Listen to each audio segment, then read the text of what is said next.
Well, hi everybody, Father Alex here. Welcome to another episode of the Godcast. My guest this week on the Godcast is Bishop Anne Hollinghurst. Bishop Anne is the assistant bishop in the Diocese of Lichfield, and she is also the principal of the Queen's Foundation. So I do hope you enjoyed this interview.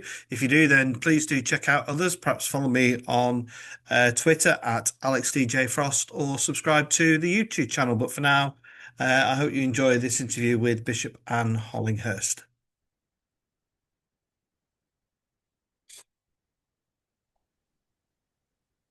Well, I'm delighted to say that joining me on the Godcast this week is Bishop Anne Hollinghurst. Bishop Anne is the assistant bishop in the Lichfield Diocese, and she's also the principal at the Queen's Foundation. Bishop Anne, it's fabulous to get you on the Godcast. How are you? I'm very well, thank you, Alex, and thank you very much for the invitation. That's great to get you on. It really is. And let's start with Queen's Bishop Anne. You've been enrolled for your first full academic year. Has it lived up to expectations? Just tell us a bit Well, about those early months. yeah, I mean, I'm still travelling through my first year. I really took up role in October. So it has been an exciting year. I've never been quite sure what the rhythm of the next term's going to hold. Obviously, teaching has now stopped, but of course, it's still a busy old time for the staff, trying to do all those things you don't get time to do whilst term is in full swing. But good, very good to have landed here, and I have done so with a deep sense of vocation. Right. And for quite a lot of people who follow the Godcast, Bishop Anne may not be familiar with the Queen's Foundation. So just give a bit of a flavour of what Queen's is and what its aims are. Yeah, sure. Well, the Queen's Foundation is quite an extraordinary thing, really. It is an ecumenical theological college, but it's more than a college. We have just under 300 students signed up with us currently. About 40% of those are on campus regularly. Sorry, it's the other way around, is it? About 40% are hardly ever, if ever, on campus, because we have a wide reach. We have global connections, and we have online supported, but online learning as well. Its history is that it was one of the first Anglican theological colleges outside Oxford and Cambridge to be set up in the 1800s. It's actually one of the founding institutions that part of it went on to become Birmingham University.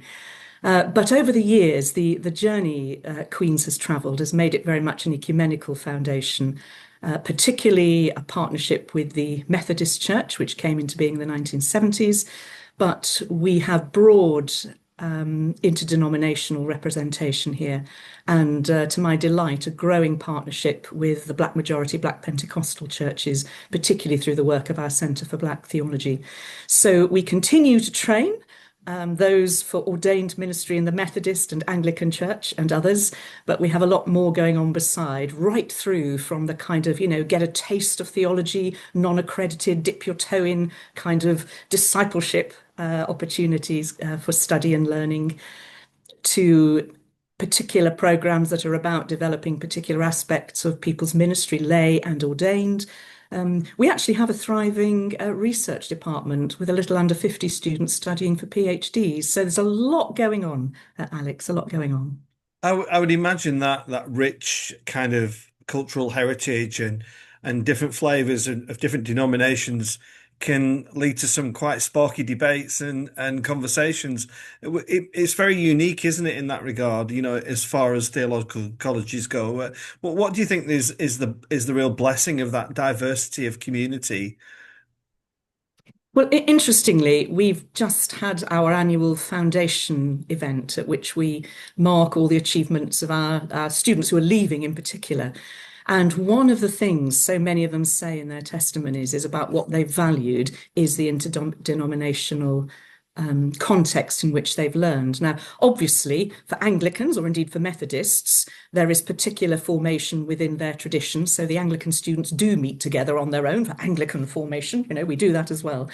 But I think it is that encountering of the other with maybe different approaches, different ways of expressing Christian faith, and being open to learn from them, as well as to share one's own story and tradition and theology. And I've heard certainly many of the Anglican students say that they leave Queen's feeling so much broadened in their understanding of global Christianity, actually, but of the different traditions, and understanding more about their own tradition in Anglicanism because they have actually encountered that difference as well. So, of course, it does lead to some lively discussion. But I think, given that we live in such a diverse world and in this country, an increasingly diverse society, multicultural and as well as interdenominational, actually training for ministry in that environment of difference, I think really equips people for ministry in the real world. Yeah. And I don't know if my private member's motion has been a help or a hindrance in this regard. We talk about the different theologies, but there's also the different styles and ways of learning and that I've raised. I'm just wondering how if you have addressed that, or as the formational training changed over the time, or is there work that you'd like to see in this area, Anne? Yeah, and just to say, first of all, as I think you know, Alex, I was one of those who warmly welcomed your motion in Synod. I think we had a really good debate around it, and it was really good to see that affirmation of wanting to widen access, in particular, to those from more working class backgrounds, because we want the gifts of all God's people, and we want every individual to flourish and become more and more who God has made them to be. So I really welcomed your debate. I think that the picture is quite a hopeful one overall. I mean, I guess it's mixed. I can speak for Queen's, but I think generally my experience and knowledge of theological education establishments is that there has already been quite a distance down the road travelled to recognise the importance of different approaches to teaching, to learning, the different kinds of support different people from different backgrounds might make, more awareness of the context of the curriculum. I mean, speaking from Queen's point of view, I think it's one of those areas where we're all aware one wants to continue to improve in. But I think one of the reasons I felt really drawn to Queen's is I had some experience from the other side of the fence, so to speak, as sponsoring bishop in my previous role, and seeing some of the fruits of those who trained and studied through Queen's, including many who had come from estate backgrounds in Birmingham and the West Midlands. So we do have a really mixed and diverse group of students here in every respect, and that does include backgrounds, educational backgrounds. And there is a lot of learning support in place. And I think that is the key, actually. It is enabling each individual to feel that they belong, that the context is one where they fit, where there is support available to them. I mean, that might just be something very practical, that they haven't, if it's a written assignment, they haven't done any writing for a very long time. So we have writing mentors to support them, but we have mixed modes of assessment. So there will be assessed conversations, there will be portfolios, there will be presentations. There's a wide diversity already of assessments. And I think also, and again, this is something particularly at Queen's, a real paying of attention to context. And that applies through everything that we do here, but it's recognizing there are many different voices and they all have something to say about God and the reality of who God is, the amazing creation we live in, the mystery of other human beings and of ourselves. And everyone has something to bring to that table, and to be aware of context and not privileging a particular voice, whether it's in the more academic kind of content of courses or in the way that teaching and learning has happened. I think it's paying attention in a very intentional way to that kind of thing, as well as the support that's in place. So, as I say, I know that's not just true of Queen's. So I do think there are, it's a very different time now to, for example, 30 odd years ago when I was in initial ministerial training, which I loved. I got a lot out of, but things have changed hugely. But there's further to go. And certainly in terms of the Church of England, we have not been good historically at welcoming, identifying, nurturing vocations from more working class backgrounds. And that doesn't just apply to ordained vocations, of course, that's across the board. And could I ask a little bit about your own vocation? And if I may, it's quite a big thing, isn't it, to move from the role of a bishop? Not that you're no longer a bishop, you know where I'm going with this, but Yeah. I'm not a jobbing bishop, yeah. yeah, to move into a principal of a foundation, was that a difficult thing for you to do? Was that a challenge, or did you just feel that God was completely in this? Yeah, no, thanks, Alex. Um, it is a big transition in many ways, and obviously I've been aware of that. I think in other ways it felt like a very obvious and natural step for me once God opened me to the thought that God might be calling me to this role. And I think that's because throughout my ministry, really, as deacon, priest, and bishop, the beating heart of that in many ways has been this passion for developing people, for nurturing vocations, for developing people's ministries, seeing people flourish. And that's something in different ways I've done throughout my ministry. And I've kind of dipped my toe into educational worlds at different points of that. I was a chaplain at the University of Derby several lives back now, and teaching in the religious studies department there. So I think as I started to hear God speak to me for quite a long time, actually, that there was something fresh maybe for this next season, I guess I was open to that. So when this opening at the Queen's Foundation came along, to be honest, I was so busy bishoping, I didn't even realise it. Someone said to me, "Do you know they're advertising for a new principal?" I remember saying, "No, well, no, I don't actually." Um, and I guess it was after two or three people kind of tapped me on the shoulder and just said, "Have you thought about this for yourself?" And when two or three people do that, all independently, you start to think, maybe God is trying to get through to me just a little bit here. And it really was a case of, as I began to explore and look at what Queens were looking for their next season here, and to talk to people, I realised there might be something of a fit here. So it's very much a vocational decision. It's been a wonderfully invigorating year, and obviously, as you say, whilst the day job is now principal rather than jobbing bishop, obviously. I have entered this calling with a sense of all I bring in terms of my episcopal calling as well, which is about a deep care and concern for the formation of both disciples and ministers for God's church. And of course, when I say God's church, I mean all the denominations across our country and beyond.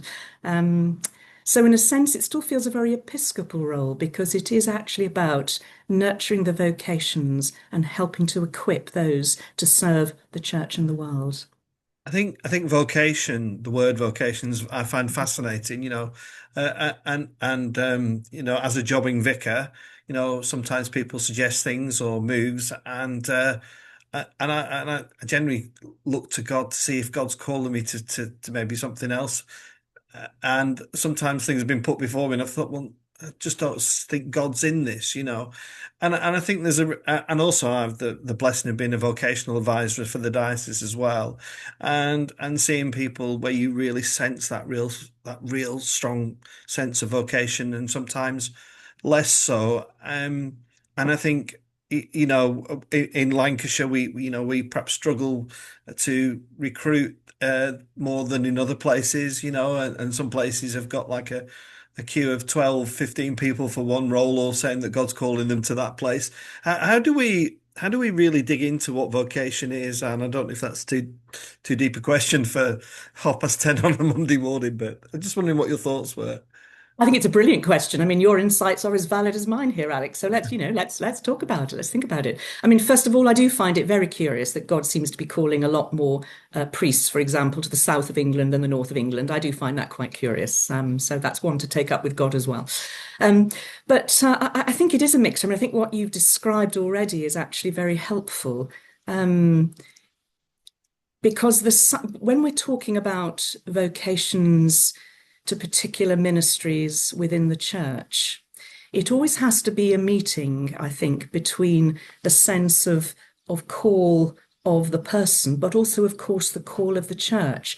And I guess that's where being open to the surprising call is an important part, I think, of being open to God's call upon our lives. Because there are needs across our land, as we know, in all sorts of ways, for all sorts of people with all sorts of gifts, and being open to that. And that's where maybe something, it's a word that's a kind of fallen out of popularity quite a lot, I think. But I think this is where something of the more Catholic sense of obedience within vocation comes as well. But certainly that sense of whether it's a new calling that surprises one, but one is willing to just go with it because this feels a step you have to take in saying yes to God, whether it's that or whether it's something that quite quickly feels just a really good fit for all sorts of reasons, both the kind of person you are, the kind of experience you bring, whatever it is. I think it has to be that sense of meeting of the needs of the world of the church, and the sense of the call and the gifts of the individual. It can sometimes happen quite quickly. Sometimes discernment is quite a difficult process, and I know you will have accompanied lots of people through that process, indeed, as have I. And sometimes it can take quite a while before that kind of penny drops, that moment of aha.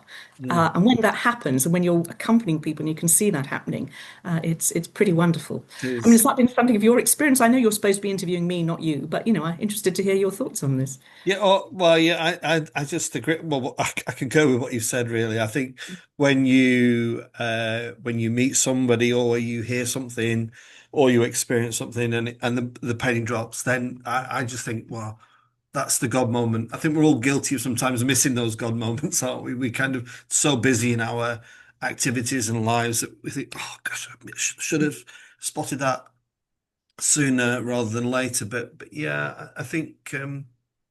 I'd like Yeah. to see people really kind of think, God's right in this. And I think we lose it a little bit by so many people are, migrating south, for example, rather than coming to the wonderful north of England. Indeed. Well, as a northern lass, I'm from Lancashire originally. I quite agree with you. Oh, where are you from? Where?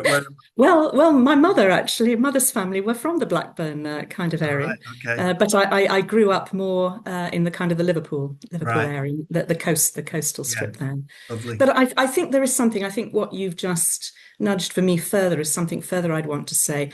I think we have often lost something of the appetite for risk taking in the church, Mm. and I think stepping out in faith when it isn't all clearly mapped out in front of you, or it doesn't necessarily seem the most sensible thing to do from a financial point of view or whatever.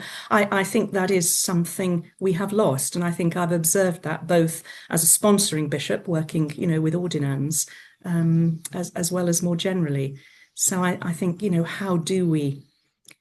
how do we encourage and nurture disciples and ministers Yeah. who are still up for that kind of Yeah. saying yes to God when it isn't all mapped out before them, No. and it might not be the most obvious choice other people are expecting them to make? Yeah. And that makes it really exciting. That for me, that makes it really exciting. Now, listen, Bishop. Now, people will be thinking, "Oh, this is all very nice, Father Alex asking lovely questions," and it's becoming increasingly more difficult for me to get Church of England bishops to come on the Godcast. God knows why, but there are, the wider church, and it's not been without its struggles over the last few years, and I wonder where you feel, or where you would like to see the church kind of um, focus its energy to kind of bring some much needed stability to the church at this moment in time. I just wondering what your thoughts are. I think we have been traveling through very anxious times, anxious and uncertain, as well as, of course, we have to name it, quite a lot of division in the church.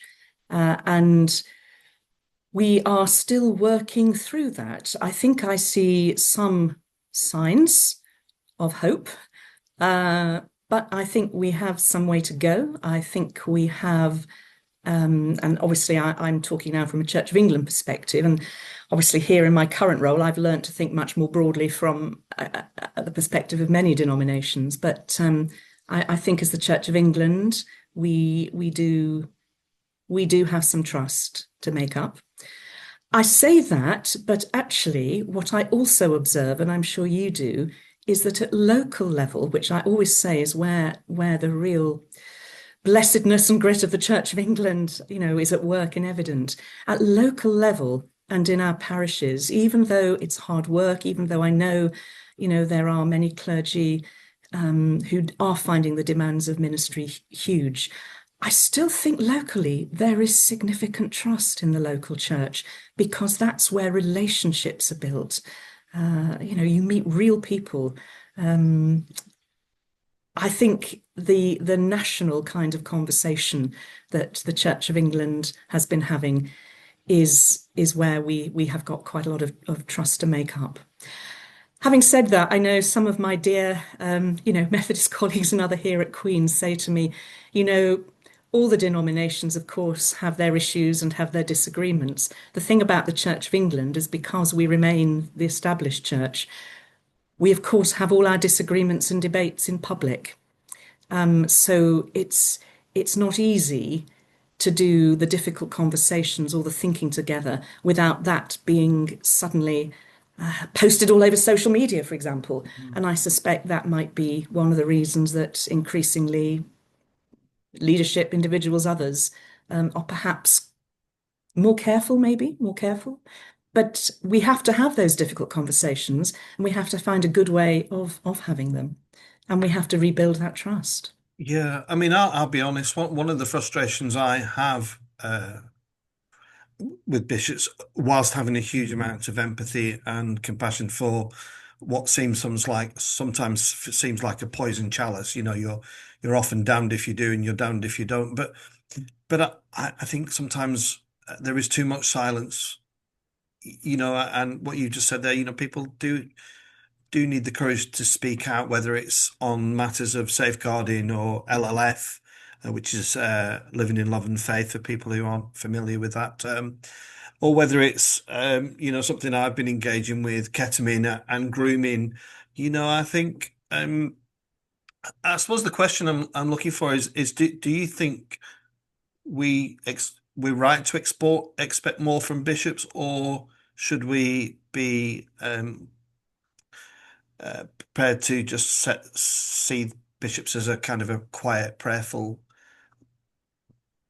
leader in the background?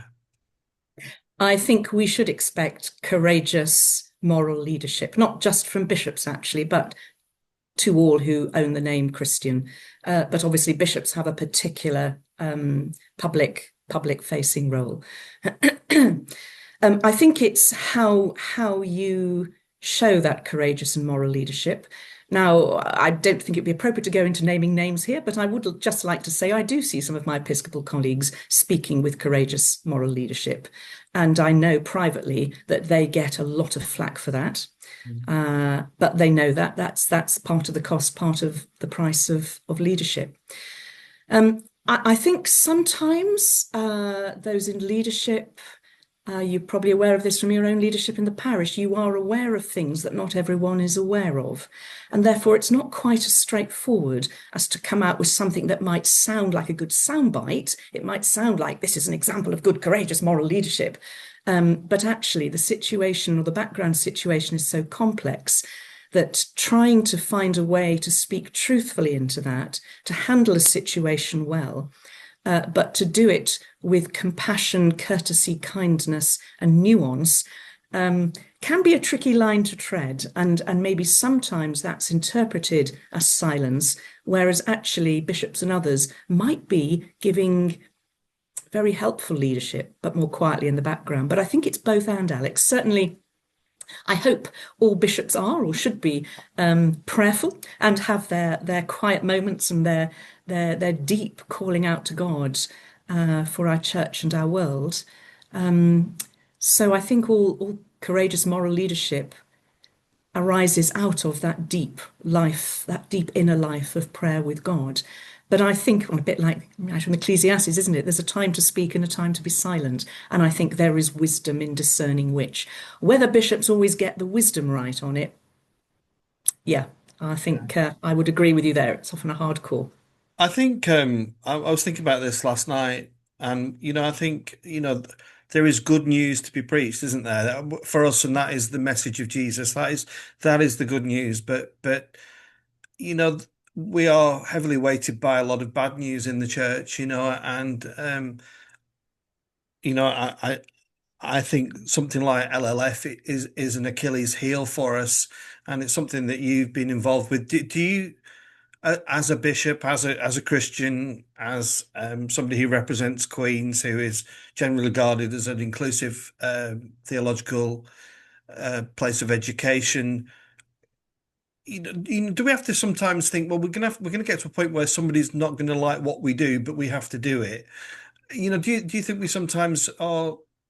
I suppose wishy-washy is the question. Do we sometimes have to just say this is what's happening because this is what Synod says has agreed to, therefore it has to happen, and by it not happening, it becomes an Achilles heel for ever and ever. I'm just wondering what your thoughts.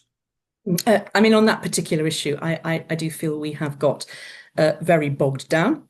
I hope we will see some progress soon. It's one of those areas where we are clearly never all going to agree. And you probably know my views on this. I am absolutely for enabling those of different views on this to find a way of living together in the same church. But I think personally, some of the provisions, therefore, around conscience, and I think which were originally talked about in General Synod, that nobody who cannot accept for reasons of their own integrity, the developments of the prayers of love and faith are not going to be forced to use them.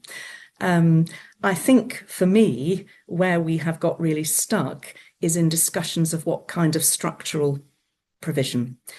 And I'm not quite sure where that's going at the moment. You and I might find out more as we travel this next year through General Synod. But we do have to find a way forward, because I think certainly the sense I have is that there are many, many just ordinary Anglicans getting on with the day-to-day business, as you say, of proclaiming Jesus, living out the good news in their local communities, who just want to see us move forward on this. This is all very debilitating for our mission. If there are some who, at the end of the day, feel that they cannot be in relationship or communion, I don't know what language they might choose to use, with a church that has already declared, as you say, through its General Synod meeting, that we want to take steps forward on this, then I really find it quite hard to see what else we can do but honour the decision that we do need to go forward, but we need to do that respectfully, honouring those who are of a different persuasion and integrity. But I personally think that strong provision for conscience is where I would want to see things going. I don't think that's any surprise to anyone. I think that's probably been my position throughout. But it is deeply damaging to the mission of the church, Alex, and to the morale of clergy and lay ministers generally. And it is my fervent hope and prayer that we will find, well, we will find a way through this. Sometimes I know this is frustrating, and particularly for those, from the LGBTQ plus community who have just been waiting so long to see some kind of steps forward in this area. There is a sense which church history teaches you to take the long view, and frustrating as it is, sometimes we have to do that, and we just have to keep on patiently, courteously, but determinedly, where we do believe the Holy Spirit is leading us forward. Yeah, fabulous. I agree with everything, and it probably doesn't surprise you. But let's just—it's been wonderful talking to you on the Godcast. And yesterday I returned after holiday to church, and we had a family service that my colleague was leading, and she openly invited people to say one thing that they felt blessed about. And one of the things that I really feel blessed about being a Christian and being the leader of St Matthew's is the diversity of that church. It's become a real multicultural environment. I look around and think this is just fabulous. What would you say, and as a final question, is a real blessing for you at the moment? Where are you really feeling the Spirit moving in the fruits of your ministry at this moment in time? Well, I find being here at Queen's a very joyful and refreshing experience. And I think very early on, thinking back to my first few weeks here back in the autumn, I remember being moved to tears several times in the college chapel here by the worship that was being led by our student teams, by mixed interdenominational teams of students leading worship, learning to give little sermons and homilies. Um, and they were clearly blessing each other through that. And I have to say, they blessed me. And so I guess for me, it is just a small taste in a little way of what the body of Christ should be, with all the tensions, all the differences that we have to respect. And, we definitely do bump up against that at Queen's. We definitely do. We have all views represented here, including, let me say, the more conservative ones, just helpful to say that. But that sense of seeking God together. That is blessing my ministry currently. And I have to say, I am learning that from many of our students. Whatever they might be learning from me, I'm learning a lot from them. Well, and it's been a joyful discussion. I hope you've enjoyed it as much as I have. I've thoroughly enjoyed talking to you. If people out there have enjoyed this, there are lots of interviews with other bishops in the Church of England and archbishops, and lots of other people from all walks of life. But for now, Anne, thank you so much for coming on the Godcast. Thank you. Well, thank you, Alex. Been a joy talking with you too.